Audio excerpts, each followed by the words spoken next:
Welcome to Fun and Fundraising, everybody, the podcast where we talk with people behind top nonprofit galas and signature fundraising events to showcase how they positively transform their communities. I'm your host, Rob Giardinelli, and today I'm thrilled to have a special guest on. We have Kaitlin Mauro, and she is the executive director of the 4ATX Foundation. And that is the foundation arm of the Austin FC Soccer Club. And they do a wonderful gala every year in the fall called A Night in Verde. And it's a really beautiful, really fun event. And they really play into the team colors in a really unique way. And I'm really excited to dive into that and chat more about that as we go into the conversation. And, Kaitlin is a wealth of information and very understanding of the Austin community. So she's a great guest to have on here today. And Kaitlin, welcome. I'm so excited to chat with you today. Thank you so much for having me. Absolutely. So share with our listeners what the mission of the 4ATX Foundation is. So, as you said, 4ATX Foundation is the nonprofit arm of Austin FC, and our mission is to use the power of soccer to build healthier communities in Central Texas. And when we say healthier, we mean physically, socially, and emotionally healthy communities. So really you're tackling really the body, the mind, and the spirit. You're making sure that all those different needs are fulfilled. And that's especially important, for children as well as at-risk children, to have those things and to have that support. So I think that's amazing. Share with us how you initially got involved with Austin FC slash the 4ATX Foundation, because we were kind of talking about how your roles kind of evolved a little bit, since you joined the organization. It has. Well, I have kind of been with the club from the beginning. I had started a nonprofit. At the time, it was called Upper 90, and the whole point of it was to use soccer as an education tool to work with low income kids and students. And I was doing that work, and there were some rumblings around town that Major League Soccer was coming to town.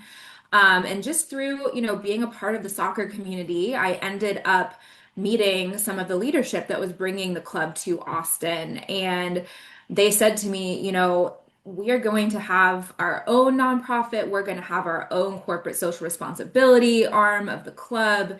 Our vision from the very start is to use soccer as a tool, as a force for good in the Austin community.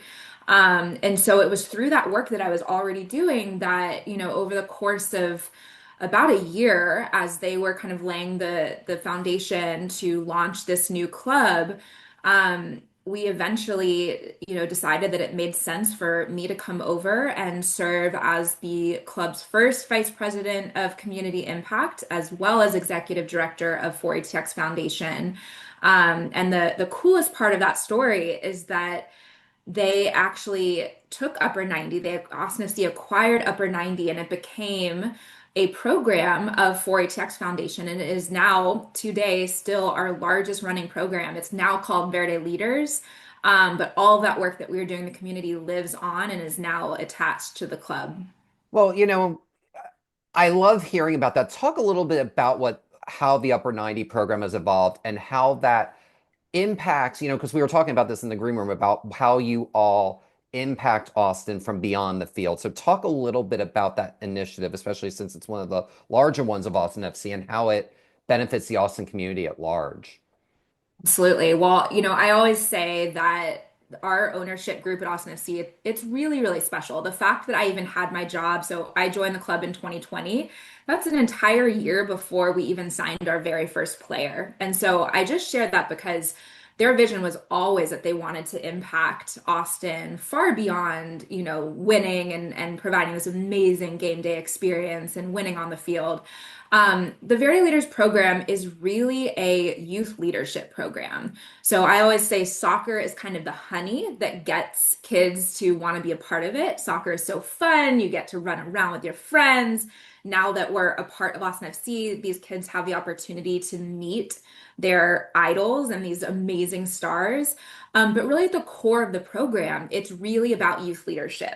So we have a curriculum that was developed at Harvard University, and it aligns with US soccer, but also aligns with AISD's social emotional learning curriculum. It's aligned with all of the TEKS requirements. So we are reinforcing things that kids are learning in school, whether that's, communication skills, whether that's how to manage frustration, whether that's how to be a leader in your own community. And we are teaching those skills and reinforcing it through soccer. That's amazing. That really is amazing, and that you're really helping cultivate the next, the next generation of leaders. I just think that's so cool. And, you had talked about, youth and youth leadership, and, you all partner. And one of the myths about nonprofits sometimes is that they kind of are like businesses in that you don't really collaborate with another nonprofit, but you all Mm. actually do. And one of the ones that you do is the Andy Roddick Foundation, which is another, larger foundation here in Austin, founded by an athlete known for another outside sport, played on grass, tennis. So talk a little bit about how you all partner with other nonprofits to really develop soccer outreach programs that go well beyond just what Austin FC is doing and really more broadly impacting the community.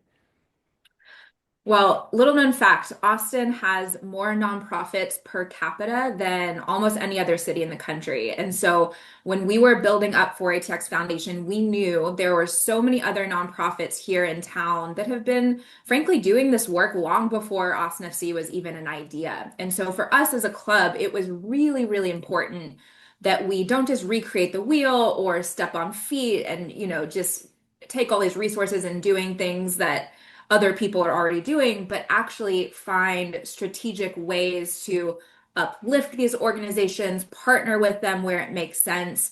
And it's something that I'm really proud of, both on the Austin FC side and on the 4ATX Foundation side. You mentioned, the Andy Roddick Foundation, and they are one of our fantastic partners. We again build off of the work that they've already been doing. So just to take Andy Roddick Foundation, they are experts at running summer camps. They give these kids opportunities to be exposed to so many different things. It's not just tennis and it's not just soccer, but all these different things that otherwise, in Austin, summer camp costs a lot of money, right? And a lot of these working families just don't have the resources. And so we knew that we are the experts in running soccer programming that teaches kids how to be successful in life. And so the partnership was really born into how do we plug into the infrastructure of their summer camps that have already existed and really provide that added value of this amazing opportunity. And we know that not every kid is going to become, obsessed with soccer, but we know that every kid deserves the opportunity to try it. And that's the other beautiful thing about our program is you don't have to be an awesome soccer player. Every single kid is welcomed. We have tons of players who have never touched a soccer ball before, and they come out and they have so much fun. And it's really just about giving kids that exposure and that opportunity, and that's something that we both Andy Roddick Foundation and 4ATX Foundation really value. That's fantastic. And that was a brilliant example of really how you all can do what you do. And really, when you partner with other organizations, you're helping enhance that other nonprofit with the skills that they have and offer a better experience for the kid. Let's just use summer camp, for example. I know they have a host of programs, Mhm. but for summer camp, giving those kids a better experience and access to something they may never have had access to otherwise, to see if it's a passion that they kind of want to pursue after school or as an adult, even, more broadly. So I think that was the perfect example of how nonprofits can work together and enhance and make each other stronger.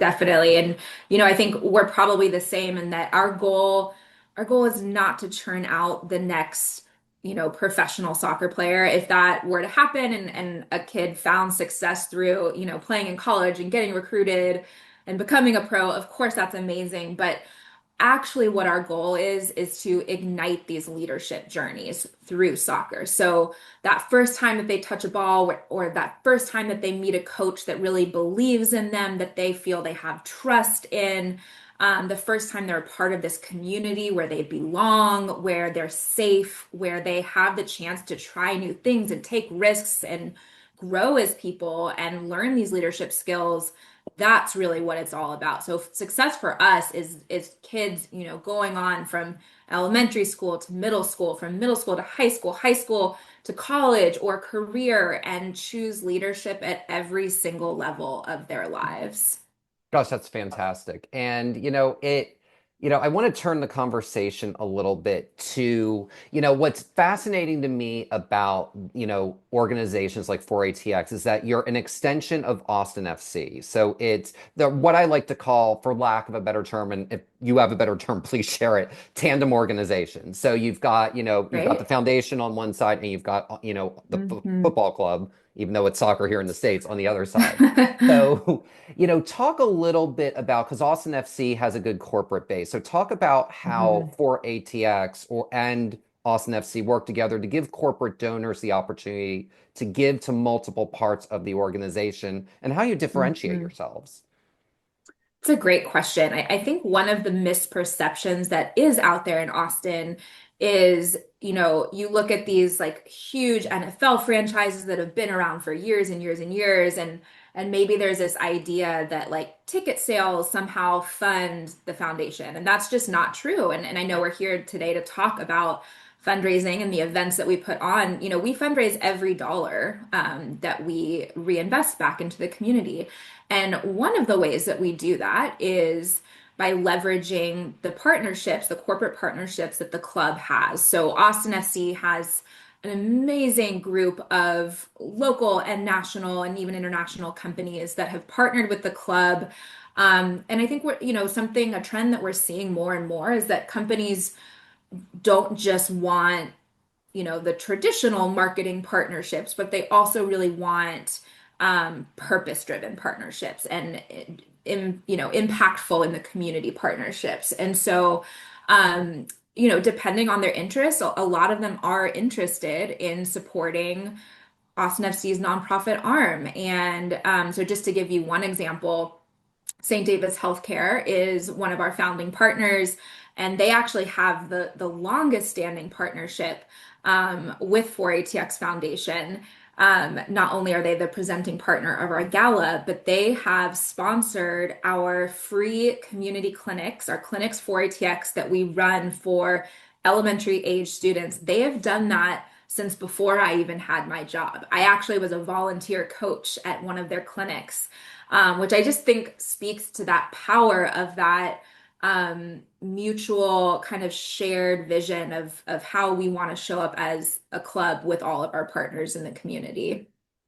That's fantastic. And St. David's is a wonderful organization that reaches out, and Hmm. you two partnering together makes so much sense on so many levels. And I loved hearing that example. And in addition to organizations, there's also individual donors. So you all have, Yes. a very substantial season ticket base, suite holder base, and all those things. So talk about how you all, as the foundation, go about identifying and nurturing Austin FC regular ticket holders, whether they're suite holders, season ticket holders, whomever they may be, to become either for ATX Foundation donors and or to become a part of things like the Night in Verde Gala. Absolutely. Well, I think it's been a process that has evolved as the club has deepened our relationships with our season ticket members and with the people in our community that show up to cheer the team on. Um, I think that for many people, 4ATX Foundation is another way by which they can feel deeply connected to the club. So, yes, they can come to the games, they can come to our events, they can follow us on social media. But for a club whose identity is really built around community, one of the best ways that they can feel connected to the club is by connecting with the work that the club does in the community and connecting with 4ATX Foundation.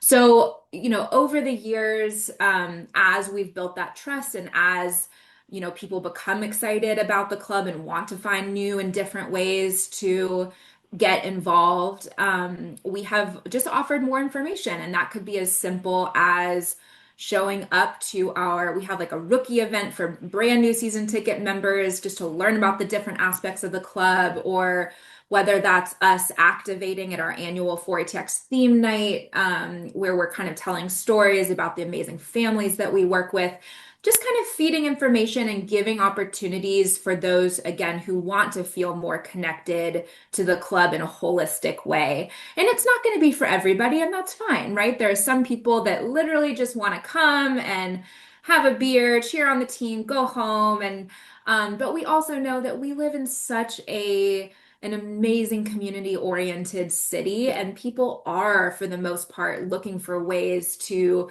give back and get connected and find that deeper purpose. Well, what I appreciated about that answer was how you do those touch points and activations, because I think, the instinct some people listening may have is how do I beat them over the head with it? And you don't do Mhm. that at all. You really make it part of the Austin FC story. And if it's, let's say it's a book with a collection of short stories, sometimes you find that those one or two short stories and you read it over and over Mm. again, you're giving people an opportunity to go back to that and visit that. And I just think that's so cool. And it's such a no pressure yet honest and authentic way to connect with donors, and I really appreciated that response. Exactly. I love that analogy. And I will say it also goes the other way. We have people in our donor base who have actually gotten connected to 4ATEX Foundation because they're passionate about the kids in our city. They're passionate about education. They're passionate about the challenges and finding solutions and creative solutions to the challenges that many low-income families face. And then they get connected to the club that way. So we've had that happen with individuals, we've had that happen with corporate funders. And so I think that's really a beautiful thing about 4ATX Foundation is that it is so community oriented, and there's just lots of different connection points that we offer people. Absolutely. And in speaking of community oriented, that I want to turn, one of the reasons why we're here today is to talk about the Night in Verde Gala. So you're all in your fifth year and it has grown to become Yes. $1 million event. So it's a very substantial event that benefits a lot of people. Talk about how a Night in Verde Gala, especially with you being there from the beginning, how it's evolved over the last 5 years. Oh, I love this event. It truly is just my favorite night of the year. We started year one. We knew that we needed some sort of event that brought people together. One of the beautiful things about A Night in Verde is that although it has evolved over the years, one thing that has stayed consistent, or two things I should say, is that it always is at Q2 Stadium. It's always at Austin FC's home. And then the second thing is that the entire Austin FC team is always in attendance, which is pretty special and unique. There are only one or two other events where the entire club is in attendance, or the entire team. And so year one, we knew that we wanted, to your earlier point, to play off of the colors. We knew that everything is about Verde, and our community is the Verde community, and Q2 Stadium is the house of the Verde and Black. And so, we came up with the name A Night in Verde. Again, St. David's Healthcare was incredible and signed on just so quickly. They said, we want to be a part of this. We've loved our partnership. And I didn't know what to expect. It also, at that time, we were still really dealing with the pandemic, and we weren't sure, there were waves of it coming in. And it was that time where just events were always, we're rescheduling, we're canceling, we're going virtual, we're going hybrid. And so, I think we started with, let's just see what happens when we do this, and let's learn. And it was a huge success from year one. We knew that we wanted to transform the stadium. One of my favorite stories is of somebody who was a Lexus Club member, so a season ticket member who's at every single game in the Lexus Club, and that's where the sit down dinner is. And they tapped me on the shoulder and they said, "Excuse me, do you know where the bar is?" And we hadn't moved the bar. The bar was in the exact same place, but the space was so transformed through the decor and the whole experience that this person was like not oriented to the normal Lexus Club match day experience. So we had plants everywhere. It felt like a jungle. It was so, so beautiful. And over the years, we have kind of had a different take on a night in Verde. So each year it's always a night in Verde and it's always some sort of take on that. So year one was kind of like the jungle theme. We have done like desert, kind of Marfa, Texas, desert vibes. We have done, like European garden, like the Texas or the Austin take on European gardens. So we've had some really, really fun themes. And I think my favorite thing that just speaks to how it's evolved is I think year one, the players were kind of like, ugh, okay, I guess we have to dress up and show up to this thing. And by year five, players are asking, when's the gala? My wife wants to pick out her dress. What's the theme?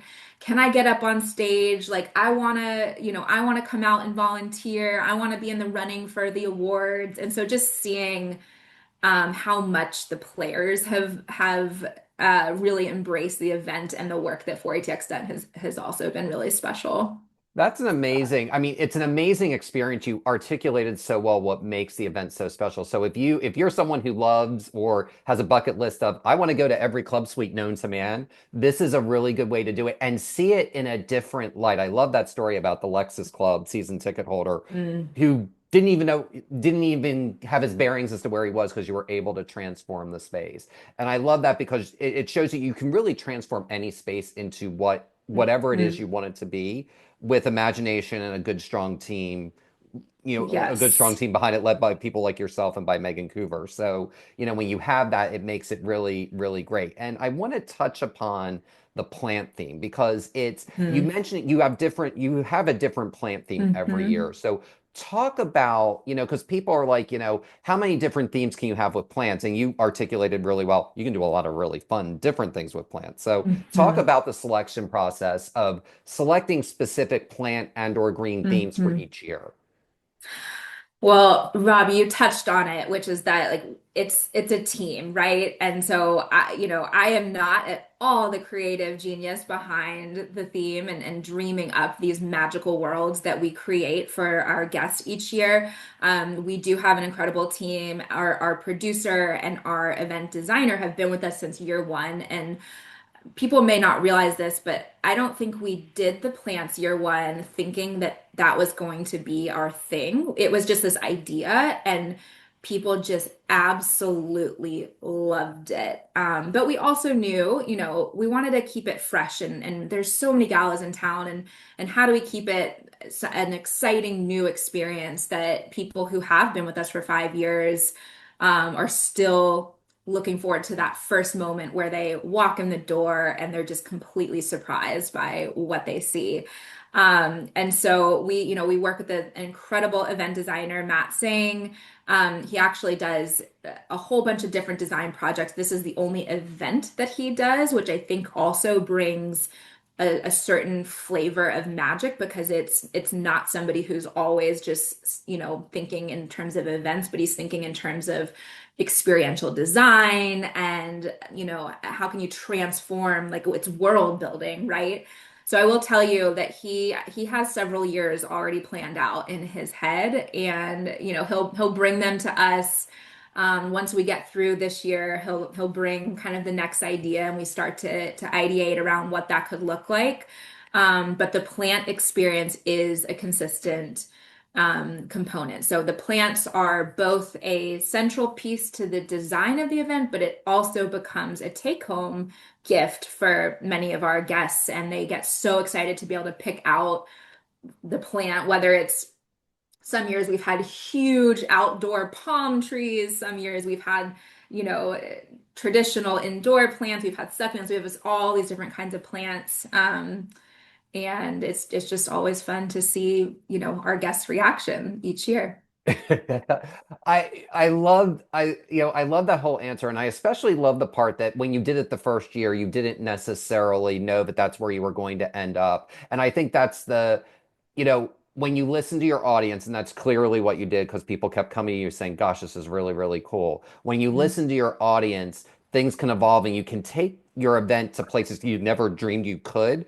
relatively quickly because 5 years is a long time, and 5 years also in the grand scheme of things is not a long time. So I love that Right. answer about how you listened to what your audience wanted. You found that I can build, that's my seed, pun intended, to allow this beautiful plant to become this ginormous oak tree and take it Mhm. from there. So I loved how how you explain that. And earlier you were talking about, the players really getting into it. You were talking about, them wanting to be honored. So talk a little bit about some of the honorees and some of the awards that you give out and anything you may be able to tease, and I know you may not be able to, but anything you may be able to tease about this year's honorees. Absolutely. So each year we give out two awards. So they're called the Legend of the Year awards. And, the club always talks about how Austin FC is helping to grow the legend of the city. And we wanted to honor that and also to honor the legends both, on our team and in our community and really I think that the gala is just one of these really beautiful in-person moments where you feel club and community coming together. You see players next to some of the kids that we serve are in the room, and all the staff who work tirelessly day in and day out, and then all of the amazing people who support this work. And it all comes together. And so the awards are really a way to kind of honor that story of club and community coming together as one. And so we have two awards. We have the Player Legend of the Year award, and then we have the Leyendita award winner, which, if you don't speak Spanish, Leyendita could be translated to Little Legend. And so it's for the player, it's the player who has above and beyond other players, just spent their time giving back to the community. So they've volunteered with 4HX Foundation. They have shown up. They have put in that sweat equity to really make a difference in not only the lives of the kids and the families in our community, but just anybody in Austin who is feeling connected to the club. And then the Leandita is hopefully a future leader. It's a young person in one of our programs who has stood out for various reasons. And it could be, a young player who just really has taken to the Verde Leaders program and has like one year we had a sixth grade boy who was so shy and didn't have a ton of confidence, and through Verde Leaders, he became, I mean, he literally stood on stage and spoke in front of 400 people, which I couldn't have done that when I was in sixth grade. But, he's grown these skills through being a part of Verde Leaders. Last year, our Landita was actually one of our assistant coaches, and we had met him through on one of the mini pitches that 4ATX has built in Austin. He came to us that way. He was playing neighborhood pickup soccer with his friends in his neighborhood. He saw a sign about 4ATX Foundation. He took it upon himself to learn more. Fast forward 3 years, he's coaching with us in his own neighborhood. So he is serving as a role model to younger kids who grew up in the exact same place that he did. And he's done so many incredible things that he actually won a regional SB last year in addition to our award. So those are just kind of two examples of the winners that and it's really this amazing moment. Like the player legend of the year and the Leandita always like meet and take pictures if they haven't already met. And it's just a really special moment. That's amazing. And what's so cool about that is a lot of times, especially when galas are raising a pretty substantial amount of money, they tend to honor a philanthropist. And what I love Mm, is you're honoring the future more so than the past that yes. got to the present. You're honoring the now and what's going to happen in the future. And that's really what I Yes. appreciate about who you're honoring. And who you're honoring can help draw people in, but it's an organization should never rely solely on that. And you realize that that's a unique way that you can make the ensemble of who's being honored and a part of that program to really elevate the event and do something that I hope more organizations, after listening to this, take the opportunity to do, because I just think that's so cool to honor the future, with people who have already started their transformations, through your programs. Well, thank you. That's such a beautiful way of saying it, and I really appreciate that. And it is about the future, the next generation of leaders who maybe one of them will have my role and we'll be standing up and speaking about the foundation, in 15 years, 10 years. So it's definitely Absolutely. an important part. Absolutely. So tease a little bit with us. What are some things people can expect at this year's Night in Verde? Okay, let's see. I don't know what I'm allowed to say. I don't want to give too much away. We have not announced this year's theme yet, so that is coming very soon. You can expect it will be at Q2 Stadium. You can expect the full Austin FC team in attendance. You can expect a few exciting new faces in the room. This year's theme, I will say, so it is always a take on Night in Verde, but this year, for the first time, we are going to offer through the theme an opportunity for it to infuse pops of other colors. And so, a classic black dress or Verde dress will always work, but this year, for the first time, there will be a way that guests can dress with other pops of color that kind of fit the theme as well. And we are going to have a very fun dance party after party. And then another new thing that we're doing this year is we are hosting an exclusive VIP pre-party down on the field level so you can take your photo, in your beautiful gown next to the soccer field, which is just always a really fun juxtaposition. And that'll be a really kind of smaller group of people to help us like jumpstart the whole evening. So I think that's about all I can give away this year, but it's going to be really just an amazing fifth year. Well, you teased a lot, and what I love is you're evolving. You're staying true to the theme with the Mhm. plants, but you're evolving it. And I love that you can this year people will be able to bring in pops of color, and it'll allow the green to pop even more. That's kind of what will be fun is the Verde will probably be more prominent with those pops of colors against it. I just think that is so I Definitely. just think that's so cool. And I know we're coming up on time here, but I love, you're probably one of the best equipped people we've ever had on this program to answer this question. So I'm really excited to Oh, hear it. goodness. And that is, what is one piece of advice you would give Mhm. to an organization looking to plan their first gala? Oh, gosh. That is a really good question. And I will say, year one, I had no idea what I was doing. And I think the best thing I did was surround myself with brilliant people. I have to give a shout out to Miriam Fernandez, who has been our event producer from year one. You mentioned Megan Coover, who's jumped on board this year. But just recognize, I guess it's two things. Recognize the things that you know and the things that you don't know. I know our mission. I know our vision, where we're trying to go, the impact that we're having. And so getting to work with experts who can take that and turn that into an unforgettable experience. That would be my first piece of advice is just surround yourself with smart people. And then the second thing is don't be afraid to try something different. There are a ton of events in town, and I think people are more overbooked than ever, and they're very, choosy with their time as they should be. And so really before you necessarily just follow the playbook of what you've seen other organizations do well, ask yourself what feels true to us as an organization and what is that thing that maybe feels a little crazy, but it really does align some way, whether it's to your brand or to your mission, that you can try. And if it doesn't work, you can pivot. As you said, we've evolved, but don't be afraid to try something a little bit different rather than just following what all the others have done before you.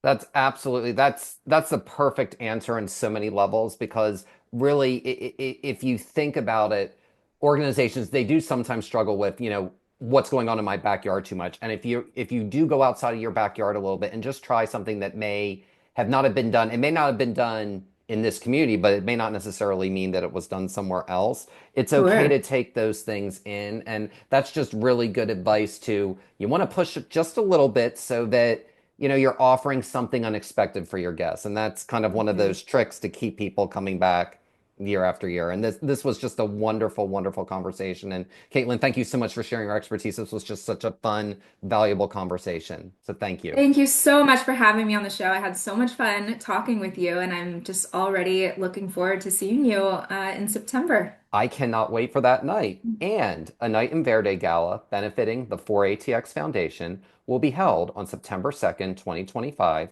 at Q2 Stadium in Austin, Texas.